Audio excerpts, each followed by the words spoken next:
안녕하십니까? 예, 아름다운 찬송 감사드립니다. 오늘 말씀의 제목은 너희는 나를 누구라 하느냐입니다. 요즘 말씀은 20절입니다. 같이 한 목소리로 읽어보시겠습니다. 시작.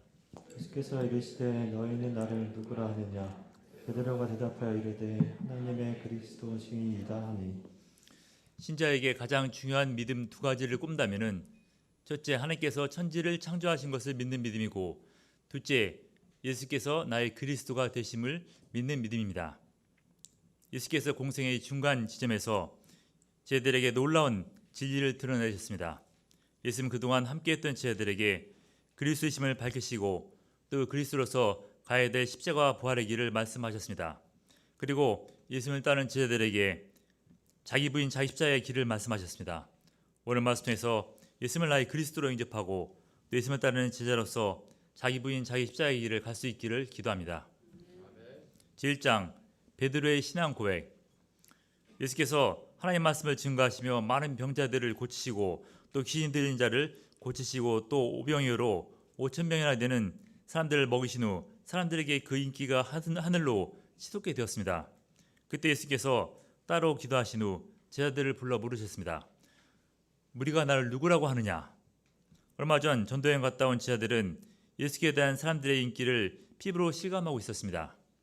세례 요한이라 하고 더러는 엘리야, 더러는 옛 선지자 중 한 사람이 살아났다 하나이다. 세례 요한은 제사장의 아들이었지만 광야에서 소리처럼 살면서 백성들에게 세례를 베풀고 또 헤롯 왕의 불의의 죄와 싸운 마지막 선지자이고, 또 엘리야는 오래전 홀로 거짓 바알 선지자 850명과 싸워 승리하고 또 과부의 죽은 아들을 살린 위대한 선지자입니다. 로마 통치하에서 거짓되고 탐욕스러운 정치 종교자들 밑에서 항상 춥고 배고픈 무리들은 많은 기적을 행하시는 예수님을 하나님이 보내시는 위대한 선지자로 생각하고 있었습니다. 사실 2000년 지난 오늘날에도 사람들의 생각은 크게 변하지 않았습니다.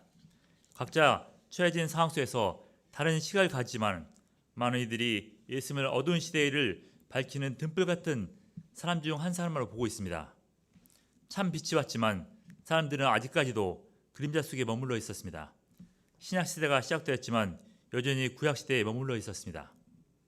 하지만 예수님이 궁금하신 것은 단지 무리들의 반응, 인기 설문조사가 아니라 지금까지 함께 동거동락했던 제자들의 생각이었습니다. 너희는 나를 누구라고 하느냐?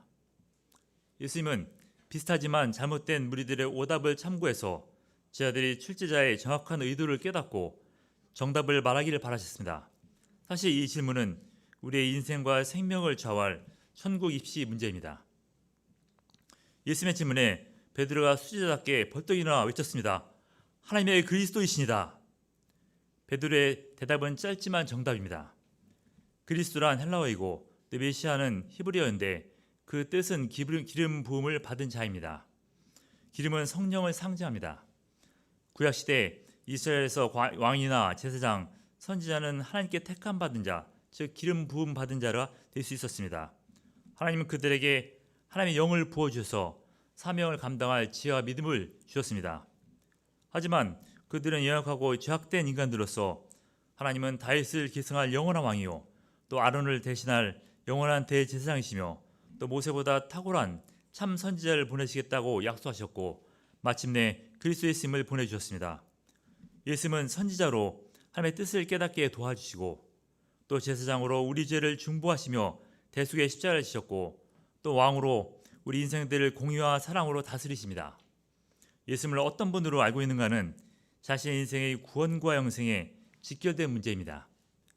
그에 따라 인생의 목적과 방향이 달라지고 또 결과와 열매가 달라집니다. 그런데 당시 많은 뛰어난 종교 지도자들도 있고 또 메시아를 기다렸던 많은 이들이 있었는데 어떻게 무식한 어부 출신 베드로가 그런 놀라운 비밀을 깨닫게 된 것입니까? 인간의 지혜로 예수님의 본체를 알 수 없습니다. 예수께서 말씀하셨습니다. 시몬아 내가 복이 있도다. 이를 내게 알게 하는 이는 혈육이 아니요 하늘에 계신 내 아버지시니라. 하나님께서 지혜와 계시의 영, 성령을 주실 때만이 예수님이 어떤 분인가 알 수 있습니다. 그럼 우리가 아무리 머리가 좋아도 또 열심히 노력해도 스스로 있음을 깨달을 수 없는 것입니까? 하나님께서는 말씀 가운데 길을 제시하시고 비밀을 숨겨 놓으셨습니다. 우리가 어떻게 말씀 가운데 그 길을 찾고 비밀을 발견할 수 있습니까? 인간의 한계 속에서 하나님의 크신 구원 역사의 비밀을 다 알 수 없지만은 제가 아는 작은 비유를 통해서 그 힌트를 얻고자 합니다. 그 어떤 수험생이 어떻게 수능을 잘 볼 수 있는가 그 공부의 신이라고 불리우는 사람에게 질문했습니다. 공부의 신이라는 사람이 대답했습니다. 시험을 잘 보는 사람은 머리가 좋은 사람입니다. 그러나 노력하는 일을 이길 수 없습니다. 하지만 그도 공부를 즐기는 일을 이길 수 없습니다. 그러나 정말 시험을 잘 보는 이는 방금 전에 본 사람입니다. 방금 전까지 공부한 사람입니다. 아무리 유치원 때부터 공부를 잘할 때에도 고3 때 축기살기로 공부하는 이가 수능 시험을 잘 봅니다. 타고난 종교 제자들, 바리새인이나 직업적으로 말씀을 연구하는 서기관들이 하나님의 말씀을 잘 알지만은 그 지식적인 수준에 머물 때 예수님을 깨닫지 못했습니다. 오히려 하나님 말씀을 많이 한다는 교만과 또 말씀과 삶이 어긋나는 외식 가운데 예수님을 대적할 수 있었습니다. 많은 무리들이 예수님의 축복의 말씀을 즐거워하며 붙들었지만 구복신앙에 머물 때 예수님을 깨닫지 못했습니다. 하지만 제자들처럼 매일 예수님의 말씀을 붙들고 묵상하며 또 지금 삶 속에서 그 뜻을 찾는 자에게 하나님께서 성령을 통해서 그리스도 되신 예수님을 깨닫게 도와주십니다. 예수님을 만나고자 하는 간절하고 가난한 심령으로 말씀 속에서 길을 찾을 때 하나님께서 만나게 도와주십니다. 신앙 고백은 예수님은 나를 죄로 인한 영원한 심판에서 구원하시는 분이십니다 는 고백이고 또 예수님은 나의 보호자시오 인도자시며 또 내가 영원토록 섬겨야 될 나의 왕이시오 내 인생의 주인이십니다 는 고백입니다. 예수님은 베드로의 신앙 고백을 기초로 그를 교회의 반석으로 인도하시고 세워주셨습니다. 비록 베드로가 예수님의 모든 것을 알고 신앙 고백한 것은 아니지만은 예수님은 그 고백을 기초로 그를 인도하셨습니다. 이처럼 신자는 예수님을 그리스도로 영접하고 고백한 순간부터 하나님의 자녀로 다시 태어나고 또 하나님의 특별한 보호와 인도하심을 받게 됩니다. 무엇보다도 예수님의 제자로 예수님을 따르며 예수님 안에 거하는 인생을 살게 됩니다. 사실 우리가 고백하기 이전부터 하나님은 우리를 택하시고 또 하나님 때 성령을 통해서 깨닫게 하시지만 우리의 고백의 순간부터 그 실제적인 믿음의 관계성 가운데 우리를 인도하십니다. 과거 눈먼자였던 우리가 예수님을 그리스도로 고백한 순간 영적 눈이 뜨이고 나의 구원자 되신 예수님을 깨닫고 따를 수 있게 됩니다. 베드로가 신앙 고백을 한 장소는 가이사랴 빌립보 지방으로 우상 숭배로 유명한 곳이었습니다. 토참민들은 바알신을 섬기고 또 헬라인들은 야수의 신인 판을 섬겼고 또 헤롯은 황제 아구스토에게 아바교에서 이곳에 황제 신전을 세웠습니다. 이런 곳에서 베드로가 예수님께 신앙 고백한 것처럼 아무리 어둡고 죄악된 세상에서도 우리가 하나님의 말씀을 붙들고 그리스도에서 길을 찾을 때 예수님을 나의 그리스도로 영접하고 또 따를 수 있습니다. 신앙 고백을 통해 신자는 구원받아 하나님의 자녀로 다시 태어나는 큰 은혜와 특권을 가지만 동시에 하나님의 자녀로서 예수님의 제자로서 감당해야 될 의무가 주어집니다. 제2장 그리스도의 길 제자의 길. 예수께서 이제 그리스도로서 반드시 가야 될 길을 말씀하셨습니다. 그 22절을 다 같이 한 목소리로 읽어보시겠습니다. 시작. 인자가 많은 고난을 받고 장로들과 대제사장들과 서기관들에게 버림바 되어 죽임을 당하고 제3일에 살아나야 하리라 하시고. 당시 유대인들이 생각하고 기다렸던 메시아는 다윗같이 힘있는 그 정치적인 메시아였습니다. 자신들을 억압하는 광파한 로마와 또 거리짓된 헤로덱에서 구원받아야 진정한 자유 속에서 잘 먹고 잘 살 수 있을 것 같았습니다. 예수님의 제자들도 마찬가지입니다. 현재도 사람들은 자신을 얽매이고 또 고통 주는 정치 사회 문제, 또 질병과 먹는 문제, 또 환경 문제에서 구원해 줄 수 있는 구원자를 찾습니다. 마치 악당들을 한 방에 물리칠 수 있는 그 슈퍼맨 같은 또 마동석 같은 힘과 능력을 가진 구원자를 찾고 기다립니다. 하지만 세상의 근본 문제는 눈에 보이는 현실 문제가 아니라 하나님의 자녀인 인간을 하나님에게서 떠나게 한 죄 문제입니다. 내가 구원받아야 될 가장 큰 악은 내 안에 있는 죄입니다. 모든 인간들 안에 있는 죄를 없애기 위해서 모든 인간들을 심판할 수 없어서 하나님은 예수님을 나 대신 희생하심으로 구원하시고자 하셨습니다. 예수께서 구원자로 모든 이들의 죄를 지고 고난받고 결국 십자가에 죽으셨지만 다시 살아나심으로 모든 이들을 죄에서 구원할 길을 여셨습니다. 예수님은 그리스도로서 자신이 가야 될 길을 말씀하신 후 이제 제자들이 따라야 될 길을 말씀하셨습니다. 23절을 다 같이 한 목소리로 읽어보시겠습니다. 시작. 또 우리에게 이르시되 아무든지 나를 따라오려거든 자기를 부인하고 날마다 제 십자가를 지고 나를 따를 것이니라. 우리가 예수님을 따르며 자기 부인하고 자기 십자가를 짐으로 구원받을 수 있는 것이 아니라 오직 구원받은 자들이 자기 부인, 자기 십자가의 길을 갈 수 있습니다. 첫째, 자기 부인. 자기 부인은 결코 자기의 말살이나 자기 비하가 아닙니다. 자기 부인은 죄악된 자신의 본성을 부인하는 것입니다. 자신의 죄악된 본성을 부인하는 것은 스스로 완벽한 인간이 되기 위해서가 아니라 예수님을 따르기 위해서입니다. 예수님과 함께하며 그 뜻을 깨닫고 또 따르기 위해서입니다. 예수님을 따를 때 가장 방해되는 것이 내 안에 있는 자기 중심적인 본성입니다. 사람들은 과학기술과 자본주의를 구원자로 따르며 많은 먹고 사는 문제를 해결받았습니다. 하지만 과거 원시시대나 또 조선시대에 비해서 누구나 더 잘 먹고 잘 살지만 행복하지 않습니다. 왜냐하면 사람들의 구하는 행복은 상대적이기 때문입니다. 과거에 비해서 잘 먹고 잘 사는 데서 행복을 얻는 것이 아니라 다른 사람들에 비해서, 특히 옆에 있는 사람들에 비해서 내가 더 잘 먹고 잘 살 때 기쁨과 행복을 누릴 수 있기 때문입니다. 폴 비치라는 학자는 현대의 가장 무서운 종교가 자기 숭배라고 지적했습니다. 많은 거짓 그리스도에 실망한 사람들이 이제는 그 어디에서도 구원을 찾지 않고 자신 안에서 찾고 있습니다. 믿을 것은 나밖에 없다. 나의 판단, 나의 감정, 나의 욕구에 충실한 것이 진정한 구원이라고 믿습니다. 세상은 수시로 변하지만은 내가 그것을 어떻게 받아들이냐가 중요하다고 믿으며 자신과 자아를 조절하며 높이는 그 심리학 책과 명상 책들이 범람하고 있습니다. 내 안에 구원이 있고 또 부처가 있다는 사상이 사람들을 미혹하고 있습니다. 최근 과학의 힘으로 인간 복제의 가능성이 보이면서 이런 인간 숭배는 극에 달해 인간의 능력으로 부활과 영생까지 꿈꾸게 되었습니다. 하지만 어떤 과학자는 세포의 핵을 건드리는 것은 원자의 핵을 건드리는 것과는 비교할 수 없는 큰 재앙을 가져올 것이라고 경고하였습니다. 자기 숭배의 유혹은 사단에게서 시작되었습니다. 사단은 하와에게 선악과를 따먹으라 접근하면서 네 자신이 하나님이 되라 미혹했습니다. 이런 세상에서 예수님을 따르는 신자도 이기적인 본성, 자기 중심성을 극복하는 것이 어렵고도 중요합니다. 예수님을 그리스도로 고백한 수지자 베드로도 예수님의 십자가의 죽음을 듣자 단번에 돌변해 예수님을 붙들고 안 된다고 항변하였습니다.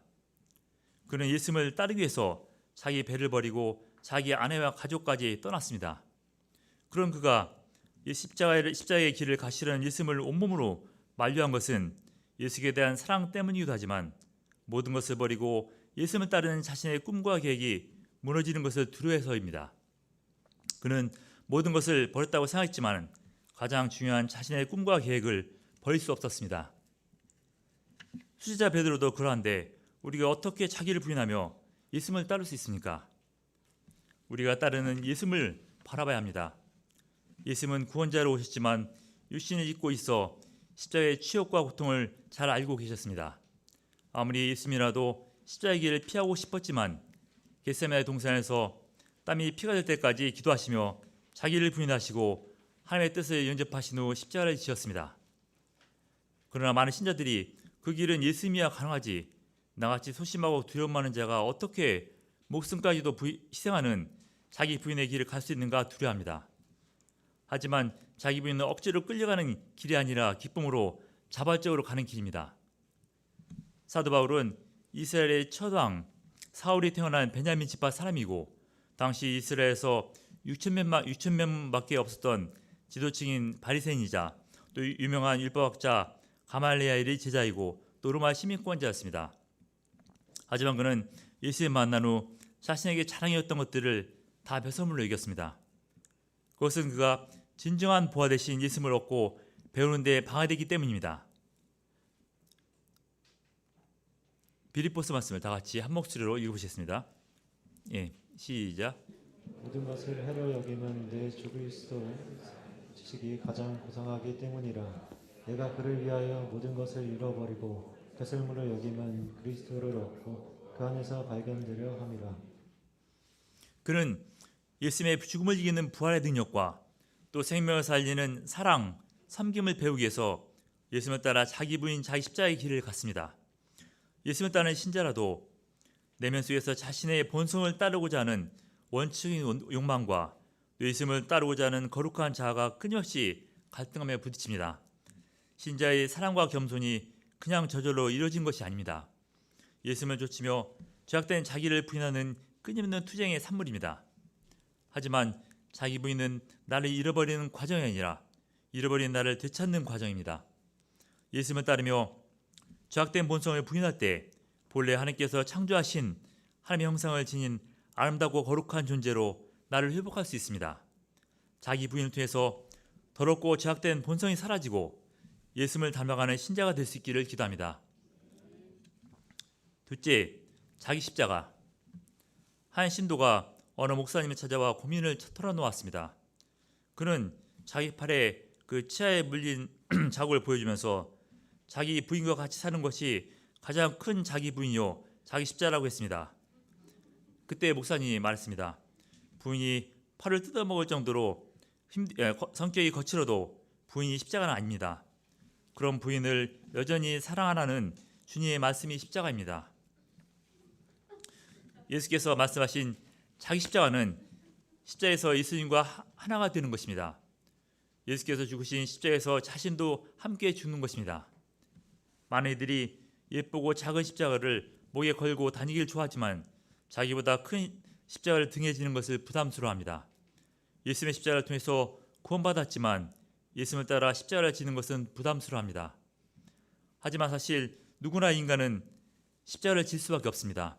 믿지 않는 세상 사람들은 십자가에서 자유를 것 같지만은 사실 자신의 죄 때문에 더 큰 죄의 십자가를 지고 결국 심판받습니다. 또 신자든 불신자든 모두 인생은 삶의 십자가, 에고의 십자가를 져야 합니다. 사람들의 삶의 십자가를 지면서 에고 고통에서 에고의 십자가로 갑니다. 학생은 학업 공부의 십자가를 져야 하고 또 부모는 자녀 양육의 십자가를 또 많은 이들이 가시덤불이 가득한 세상에서 먹고 살기 위해서 생업의 십자가를 져야 합니다. 많은 학생들이 학업 공부의 십자가에 깔려 죽겠다고 아우성치고 또 많은 부모가 왼수 같은 자녀의 십자가를 지고 고통하지만 살기 위해서 어쩔 수 없이 져야 합니다. 그런데 예수님은 자신을 따르는 제자에게 또 사명의 십자가를 주십니다. 그 십자가는 예수님을 따르지 않으면 지지 않아도 되는 십자가입니다. 신자가 사명의 십자가를 져도 애고의 십자가가 면제되는 것이 아닙니다. 하지만 그 십자가를 통해서 하나님께 영광이 되고 많은 생명이 살아납니다. 또 신자는 사명의 십자가를 질 때 죄의 십자가에서 자유로울 수 있고 또 애고의 십자가, 삶의 십자가도 능히 감당할 지혜와 능력을 덧입게 됩니다. 사명의 십자가는 하나님 역사를 위한 기도의 십자가, 또 말씀 전도와 소감의 십자가, 또 섬김과 희생의 십자가뿐만 아니라 그 애고의 십자가라도 자신을 위해서가 아니라 하나님의 자녀로서 하나님의 영광을 위해서 질 때 사명의 십자가가 됩니다. 공부를 하고 자녀를 양육하고 또 일을 할 때 자신을 위해서가 아니라 하나님 영광을 위해서 충성되고 진실된 종으로 감당할 때 하나님을 기쁘시게 하는 사명의 십자가가 될 수 있습니다. 자기 십자가는 고통과 희생이 따릅니다. 그래서 많은 이가 십자가에 깔려 죽겠다고 부담스러워하고 두려워합니다. 하지만 신자가 예수님을 따라 자기 십자가를 지는 이유는 죽기 위해서가 아니라 예수님처럼 부활하기 위해서입니다. 많은 신자들이 잘 알지만은 받아들이기 불편한 진실은 십자가에서 죽지 않고는 부활할 수 없다는 것입니다. 그 24절을 다 같이 한 목소리로 읽어보시겠습니다. 시작. 누구든지 제 목숨을 구원하고자 하면 잃을 것이요 누구든지 나를 위하여 제 목숨을 잃으면 구원하리라. 세상에서도 이 말씀은 진리입니다. 하지만 그 무너지는 나라를 위해서 목숨을 바치다 허무한 죽음을 당하는 이들이 많고 또 조직 폭력배의 두목으로 해서 목숨을 바치다가 어리석고 비참한 그런 개죽음을 당하는 이들이 많습니다. 하지만 신자가 예수님에서 목숨을 버리면은 예수님처럼 부활할 수 있고 또 육신의 생명과는 비교할 수 없는 부활 생명, 진정한 생명을 얻을 수 있습니다. 그 생명은 장차 죽은 후뿐만 아니라 지금 이 땅에서 예수님을 따라 자기 분하고 자기 십자가를 질 때 체험할 수 있는 죽음을 이긴 부활 생명입니다. 자기 십자가는 인생의 진정한 열매가 됩니다. 십자가 없이 자기 마음대로 육체의 정욕과 탐심을 쫓아 사는 이들은 부끄러운 인생 열매를 맺을 수밖에 없습니다. 얼마 전 우리나라 중년들의 은퇴 후 삶을 조명하는 방송을 봤습니다. 최근 우리나라 평균 은퇴 연령이 49.3세로 나이 50도 안 되어 직장에서 은퇴해야 합니다. 하지만 평균 수명인 80세까지 살기 위해서 본인의 노후나 자녀 교육비 또 늙지 않기 위해서 다시 일자리를 찾는데 그 만족스러운 일자리가 없다는 것이 문제입니다. 많은 노년들이 자신의 적성에도 맞지 않고 또 적은 금액으로 힘든 일하며 살아가는데 가장 큰 고통은 그 힘든 일보다도 꿈과 비전이 없는 데다 또 의미를 찾지 못하는 것입니다. 일평생 다른 이들과의 피말리는 경쟁 속에서 열심히 뛰어온 것 같은데 인생의 막바지에 그 열매는 보이지 않고 후회 아쉬움 속에서 깊은 허무와 고독과 무기력에 시달립니다. 그러나 예수님을 따라하는 신자에게 예수께서 주시는 자기 십자가는 하나님의 영광을 위해서 지기 때문에 그 인생이 방탕하지 않고 또 허무하지 않고 고독하지 않게 도와줍니다. 무엇보다도 하나님께 영광을 돌리는 의미와 기쁨 속에서 영광스러운 인생 또 열매 맺는 인생이 되게 합니다. 예수께서 주시는 자기 십자가라면은 설사 노년에 교회 화장실을 청소를 하고 또 주장 관리를 해도 예수님의 섬김과 사랑을 배우고 또 하나님의 영광을 위해서 함으로 의미가 있고 기쁨이 있습니다. 예수님은 당신을 따르는 신자에게 하나님의 때에 자기 십자가를 주십니다.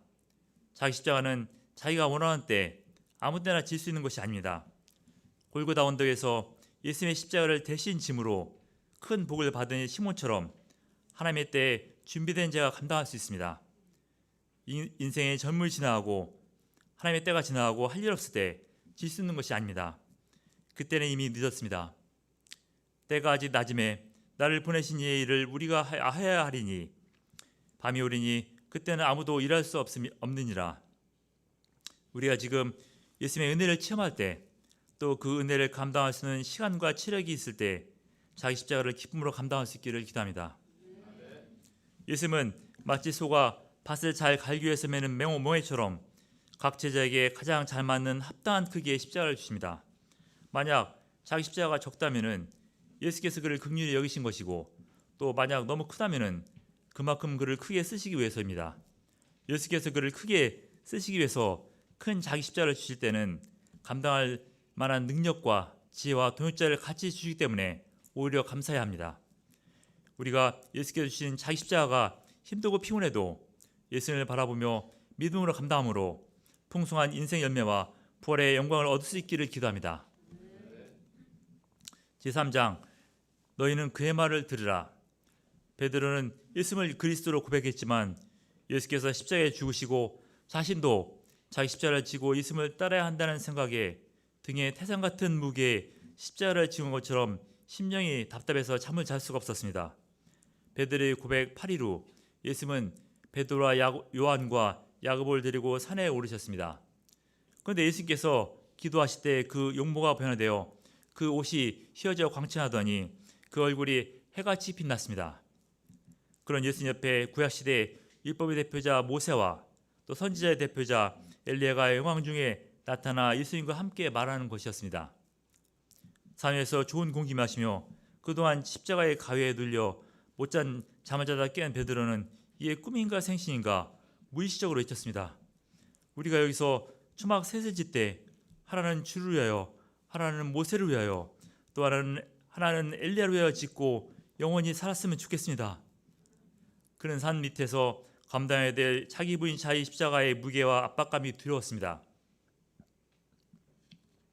설사 산 위에서 자신은 초막도 없이 나무 밑에서 살아도 존경하는 분들과 십자가 없이 살고 싶었습니다. 하지만 그때 광대한 구름이 그들을 덮으며 하나님의 음성이 들렸습니다. 35절을 다 같이 한 목소리로 읽어보시겠습니다. 시작. 구름 속에서 소리가 나서 이르되 이는 나의 아들 곧 택함을 받은 자니 너희는 그의 말을 들으라 하고 자기 부인과 자기 십자가는 결국 하나님의 그리스도이신 예수님의 말씀을 듣는 것입니다. 자신의 본성과 부딪히고 자신의 꿈과 어긋나도 예수님의 말씀을 듣고 영접함으로 순종하는 것입니다.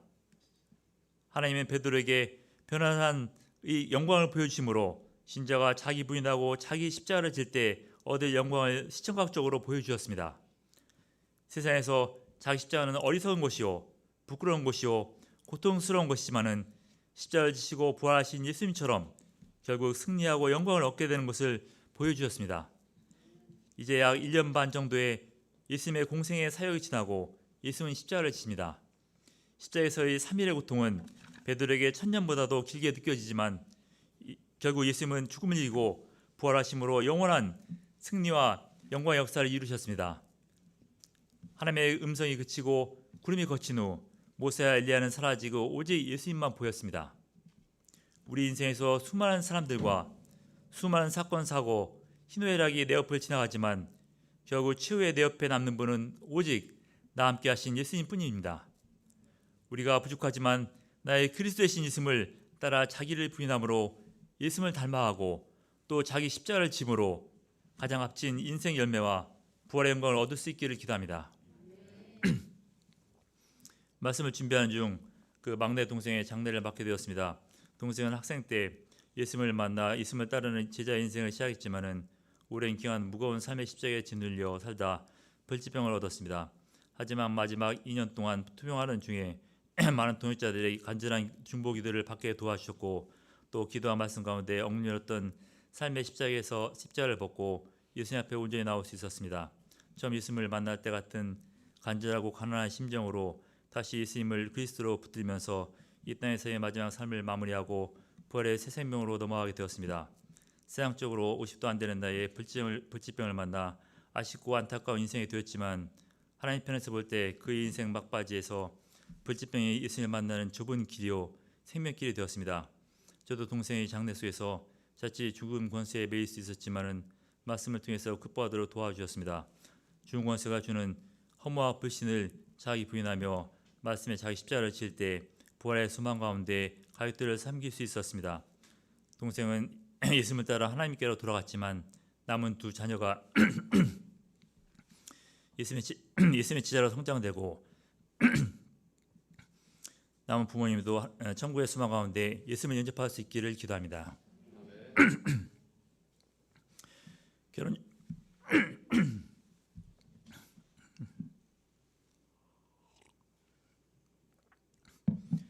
결론적으로 예수님은 하나님의 그리스도이십니다.